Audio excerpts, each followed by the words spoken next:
E aí, internautas pensadores, tudo bem? Aqui é o professor João Paulo Rodrigues falando, mestre em filosofia, e esse vídeo se trata de um trecho de uma aula de filosofia que eu ministrei para o ensino médio. Lembrando que o conteúdo e a série correspondente vocês podem encontrar no título e na descrição do vídeo.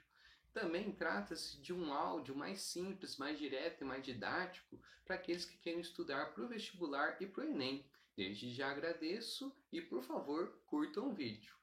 Nossa aula de hoje será sobre o método indutivo do filósofo Francis Bacon, que faz parte ali do movimento filosófico chamado empirismo, que vem do grego empiria, que significa basicamente experiência. Ou seja, tal movimento ali apresenta a ideia de que a única fonte possível para o conhecimento é a experiência por meio dos nossos cinco sentidos, que elas nós já sabemos já saber aí, a visão, o olfato, o paladar, a audição e o tato. Portanto, contrário ali aos racionalistas que nós vimos aqui anteriormente, que apresentavam ali a ideia de que os sentidos nos enganavam na busca pelo conhecimento, para os empiristas, a experiência ela vai desempenhar um papel central na aquisição e em toda a estruturação do nosso conhecimento. E um dos filósofos empiristas mais conhecidos vai ser o Francis Bacon.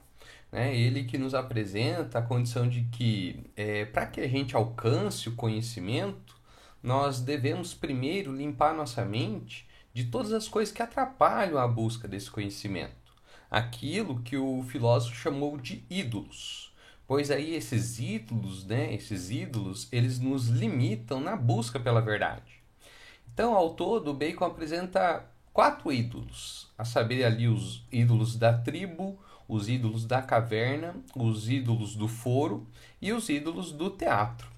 Os ídolos da tribo são basicamente aqueles que dizem respeito mais aos problemas da própria natureza humana, que levam ali a percepção do universo de uma maneira diferente do que ela é de fato. Quando a gente estabelece relações que não existem entre as coisas da natureza. Já os ídolos da caverna são aquelas falsas noções que surgem ali das vivências particulares de cada um dos indivíduos. E que, por terem vivido as suas experiências individuais, acabam criando cada um a sua própria caverna interior, né?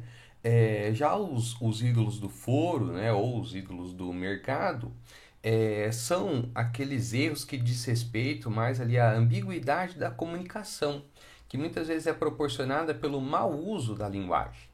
Pois, ao usar ali de forma errada as palavras, isso impede a construção de um conhecimento que seja mais coeso e mais estruturado.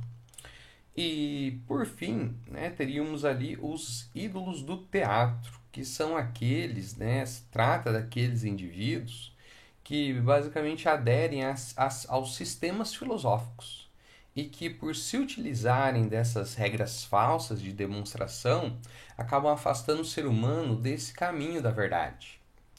Então, ali, de acordo com o filósofo Francis Bacon, na medida em que nós nos afastamos dos ídolos, nós devemos então aderir ao método experimental indutivo. O que é esse método? É basicamente a forma de conduzir o raciocínio, os experimentos, os procedimentos científicos que realizamos, indo do particular em direção ao geral. Ou seja, a gente vai então partindo ali de observações particulares acerca daquele fenômeno que nós estamos estudando, acumulando esses fatos particulares, classificando eles, encontrando as suas causas, pois daí, com uma certa observação sistemática dessas repetições e regularidades que nós vamos encontrando ao juntar esses eventos particulares, isso tudo vai nos proporcionando, uma certa proposição de leis gerais, estruturando assim o conhecimento. É quando então a gente consegue desenvolver um conhecimento essencial acerca de todos aqueles eventos particulares que nós experienciamos.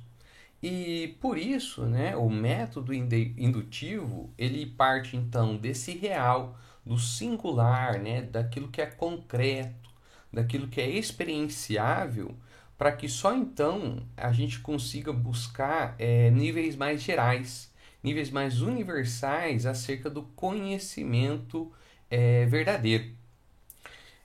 Para isso também o Bacon ele apresenta aquilo que ele chama de tábuas, né? Ou seja, os pilares em que a indução ela deve se fundamentar. São esses pilares, né? Ou essas tábuas, né? A tábua da presença, que é quando nós devemos listar todos os casos em que o fenômeno estudado se apresenta, né? Depois, então, partimos para a tábua da ausência, em que a gente começa a realizar um levantamento dos casos que são parecidos, mas que na verdade eles não apresentam ali a ocorrência do fenômeno estudado. E a tábua dos graus, que é na qual se classificam os diversos graus de intensidade, né, em que o fenômeno estudado ocorre. E é a partir disso, então, conseguimos, né, desenvolver um conhecimento seguro, verdadeiro acerca do mundo à nossa volta e também acerca de nós mesmos.